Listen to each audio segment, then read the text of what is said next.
Students, welcome to fun and learn school. मैं आपकी हिंदी की टीचर अनीता राजपूत। बच्चों, आज हम पढ़ेंगे कक्षा 2 का पार्ट 3, जिसका नाम है म्याऊ म्याऊ। चलो बच्चों, आप अपनी किताब को खोलो। बच्चों, हम कविता को पढ़ने से पहले उसके नए शब्द पढ़ते हैं, है ना। तो नए शब्द में कौन सा शब्द आया? पहला सोई। सोई का अर्थ क्या होता है बच्चों? सोना। फिर एकाएक। एकाएक का अर्थ होता है अचानक। फिर है बिलख कर। बिलख कर का अर्थ क्या होता है? जोर से रोना। चिल्लाकर रोते हो, आप रोते हो ना, जोर से रोना।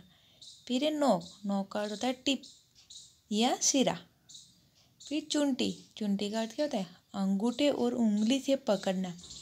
आप भी किसी अपने फ्रेंड को या अपने भाई बहन को चुंटी भरते हो? कैसे भरते हो? अंगूठा और उंगली से पकड़ते हो, है ना बच्चों। फिर है सचमुच। सचमुच का अर्थ क्या होता है? सच में या वास्तव में। फिर है घड़ी घड़ी। घड़ी घड़ी का अर्थ क्या होता है? पल पल। फिर है सुजा। सुजा का अर्थ क्या होता है? तरकीब आना। हमें कोई आइडिया आता है, उसको हम क्या बोलते हैं? तरकीब आना। फिर है बहाना। बहाना का अर्थ क्या होता है? बुद्धू बनाना। बुद्धू बनाते हो किसी को, तो बहाना का अर्थ क्या होता है? बुद्धू बनाना। ओके बच्चों, ये हमारे क्या नए शब्द थे। अब हम अपनी किताब को ओपन करते हैं। बच्चों, हमारे चैप्टर का नाम है म्याऊ म्याऊ। म्याऊ म्याऊ ऐसे कौन बोलता है? बताओ बच्चों, कौन बोलता है? ऐसे तो बिल्ली बोलती है। कौन बोलता है? बिल्ली। बिल्ली तो कई बच्चों की फ्रेंड होती है और कई बच्चों को बिल्ली से डर भी लगता है ना बच्चों। आपको बिल्ली से डर लगता है या वो आपकी फ्रेंड है? फिर और चूं चूं कौन बोलता है? चूं चूं कौन बोलता है? चलो बताओ मुझे। ऐसा तो कौन बोलता है? चूहा बोलता है ना बच्चों। फिर बिल्ली चूहे को कैसे डराती है? आपने सुना है कभी? बिल्ली चूहे को डराने के लिए क्या करती है? म्याऊ म्याऊ बोलकर उसको डराती है ना बच्चों। चलो बच्चों, हम हमारी किताब को पढ़ते हैं, कविता को। तो बच्चों, आप भी मेरे साथ कविता को हम पहले पढ़ेंगे, फिर बाद में उसका अर्थ समझेंगे। तो आप भी मेरे साथ कविता पढ़ना, ओके बच्चों। सोई सोई एक रात में सोई सोई, रोई एकाएक बिलख कर रोई। रोती क्यों ना, मुझे नाक की एक नोक पर, काट गई थी चुईया चुंटी, चुईया काट गई चुंटी भर। फिर आगे क्या लिखा गया है? सचमुच बहुत डरी चुईया से सच बहुत डरी मैं, खड़ी देखकर चुईया को मैं लगी कांपने घड़ी घड़ी में। सूझा तभी बहाना मुझको सूझा एक बहाना, जरा डराना चुईया को भी जरा डराना। कैसे उसको भला डराऊं। धीरे से मैं बोली म्याऊं म्याऊं म्याऊं म्याऊं म्याऊं।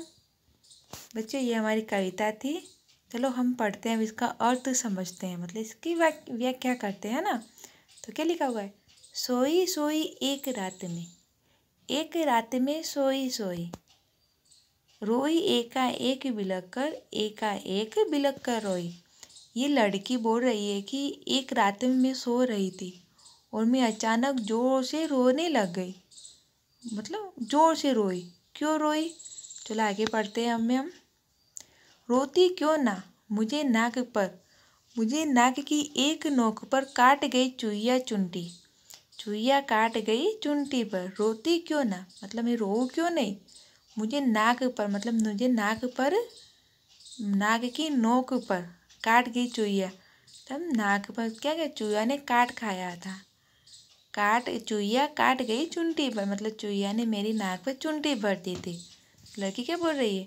मैं क्यों ना रो, मेरी नाक की नोक पर काट गई थी चुईया, मतलब मेरी नाक की जो नोक है ना, उस पर चुईया ने काट खाया था। फिर सचमुच बहुत डरी चुईया से सच बहुत डरी मैं, खड़ी देखकर चुईया को मैं लगी कांपने घड़ी घड़ी में। तो क्या लिखे? सचमुच बहुत डरी चुईया से, सचमुच वह लड़की चुईया से बहुत डर गई थी। चूहिया से सच बहुत डरी मैं। चूहिया को देखकर मैं खड़ी खड़ी कांपने लगी थी। क्या कहा गया इसमें? कांपने घड़ी घड़ी में।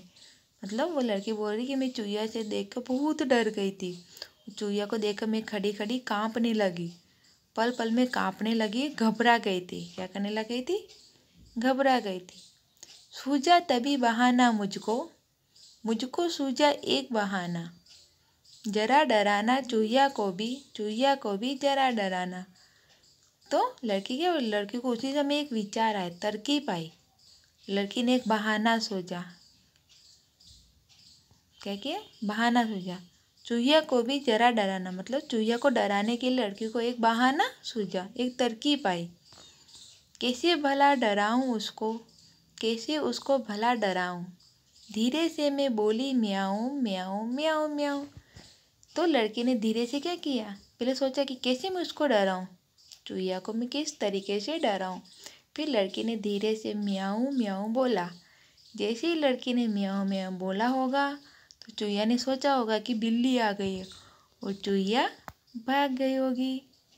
है ना बच्चों? मज़ा आया आपको पढ़ने में? ओके बच्चों, आपको इस कविता के आए हुए नए शब्द और इस कविता को आपको आपकी हिंदी की नोटबुक में लिखना है। ओके बच्चों, बाय बाय।